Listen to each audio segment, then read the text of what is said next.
আসসালামু আলাইকুম বন্ধুরা, আমি সাহানাকে স্বাগত। আজকে আপনার দেখাবো এই গলদা চিংড়ির মালাইকারি। এই দেখুন, এটা 500 চিংড়ি মাছ এনেছে।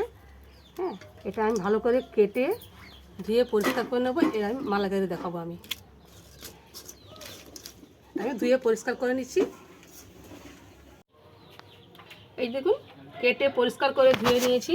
আর আমি কিছুটা স্টিকও রেখেছি খাঁচি।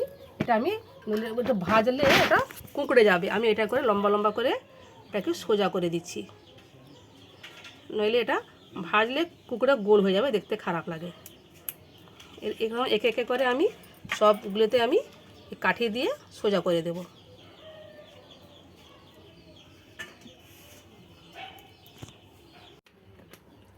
কড়াইয়ে তেল দিয়ে দিলাম। মাছটাকে আমি একটু নুন হলুদ মাখিয়ে ভেজে নেব। ওর মধ্যে আমি এই যে নারকেল অর্ধেক মালা নারকেল রেখেছি, অর্ধেক আমি এটা গ্রাইন্ডারে পিষে নিয়েছি। এটা আমি দুধ বার করবো। এটা সম্পূর্ণ নারকেলের দুধেই রান্না হবে।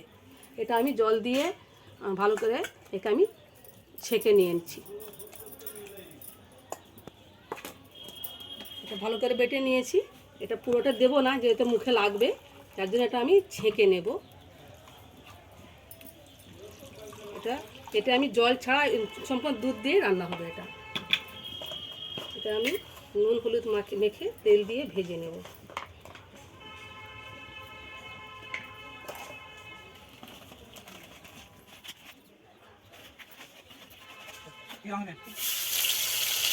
অল্প অল্প করে দিচ্ছি।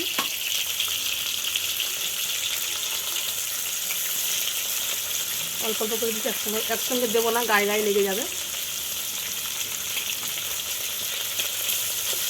এটা সোজা হয়ে আছে। খাঁচি না দিলে এটা বেঁকে গোল হয়ে যেত। ততক্ষণে এটা আমি ছেঁকে নিচ্ছি।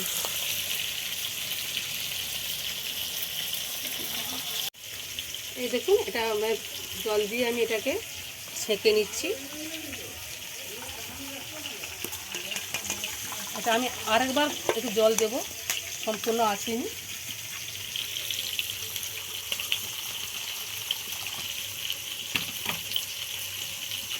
মাছটাকে আমি এর মধ্যে উল্টে দিচ্ছি।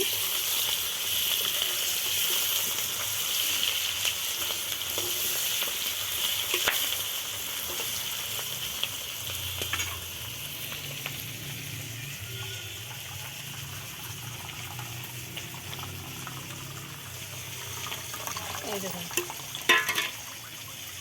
এটা আমি চামচ দিয়ে একটু চেপে নেব, অনেক জল আছে।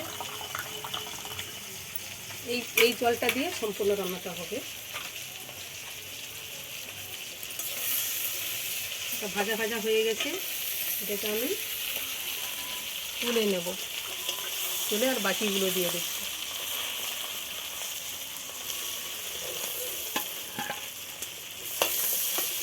এটা এমনিও না ভেজেও রান্না করতে পারেন, তো ভাজলে সব গন্ধটা চলে যায়।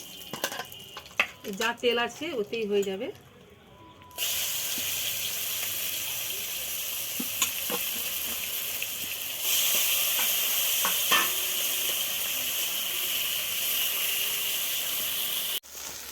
এই দেখুন, এগুলো ভাজা হয়ে গেছে।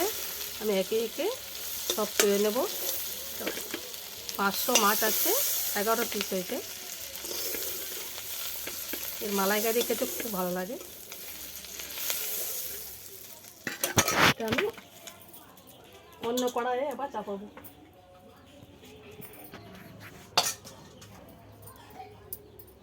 জলটা মরে যাক। এবার আমি দিলাম তেল।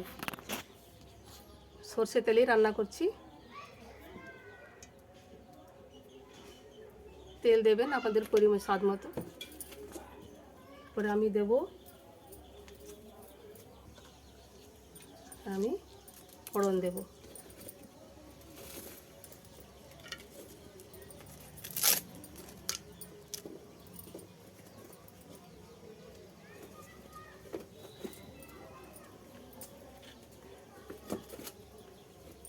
কী কী মশলা লাগছে আমি আগে থেকে দেখালাম না, আমি একে একে দিচ্ছি। এর মধ্যেই বলা হয়ে যাবে।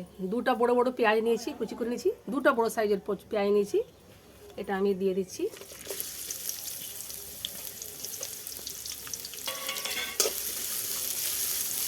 আমি হালকা ভেজে নেব, হালকা ব্রাউন করে ভেজে নেব। এই দেখুন বন্ধুরা, পেঁয়াজটা হালকা বাদামি হয়েছে। আমি এবার এতে মশলাগুলো দিয়ে দেব। দিলাম এটা সিমলা মিরিচ লঙ্কা, কাশ্মীরি লঙ্কা গুঁড়ো দিয়ে একটু ভাজবো। তারপরে আমি দেব ঝাল লঙ্কা 1 চামচ দিলাম, হলুদ দেব 1 চামচ, জিরা 1/2 চামচ, আর ধনে গুঁড়ো 1/2 চামচ, আর দেব নুন দেব 2 চামচ, স্বাদ মতো নুন দেবেন।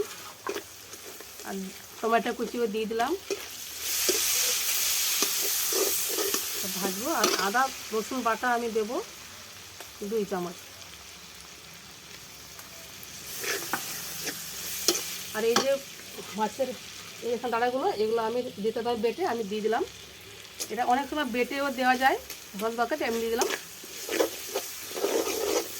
মশলা কিছুক্ষণ ভাজবো আমি মশলাটা। যদি মশলা পুড়ে যায়, নারকেল দুধের দিয়ে দিলাম। এটা সম্পূর্ণ এই দুধে রান্না হবে। এই জলটা মরে গেলে, আমি শুকিয়ে গেলে আমি এবার মাছগুলো দেবো, কিছুক্ষণ ঢাকা দিয়ে দেবো আমি। এটা এই দেখুন তেল ছেড়ে দিয়েছে, এবার মাছগুলো আমি দিয়ে দেবো।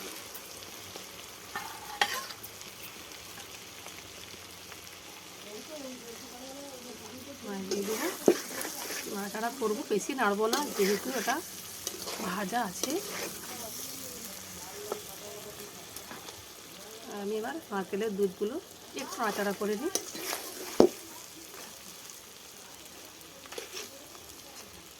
এবার আমি নারকেলের দুধগুলো আমি দিয়ে দেবো।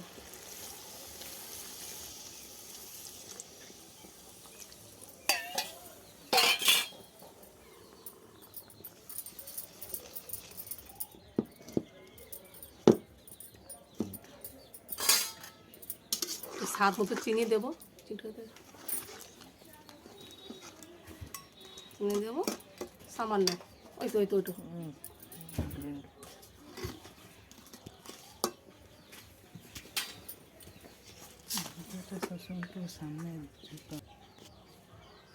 সামান্য 1/2 চামচ চিনি দিলাম, আর লাগবে না। এবার আমি সামান্য চাপা দিয়ে দেব। ঝোলটা একটু কমে গেলে আমি নামিয়ে নেব।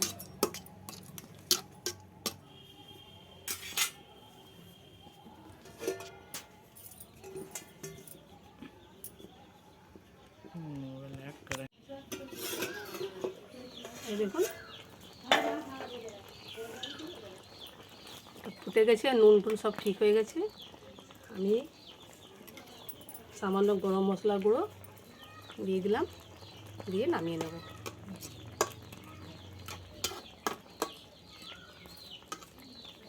ভিডিওটি ভালো লাগলে ভিডিওটিকে লাইক দিবেন, চ্যানেলটিকে সাবস্ক্রাইব করুন বন্ধুরা। এরপর আমি 5 মিনিট পর নামিয়ে নেব। এই দেখুন বন্ধুরা, ফুলটাও করে গেছে, কি সুন্দর কালার চলে আসছে। এটা আমি আবার সার্ভ করব।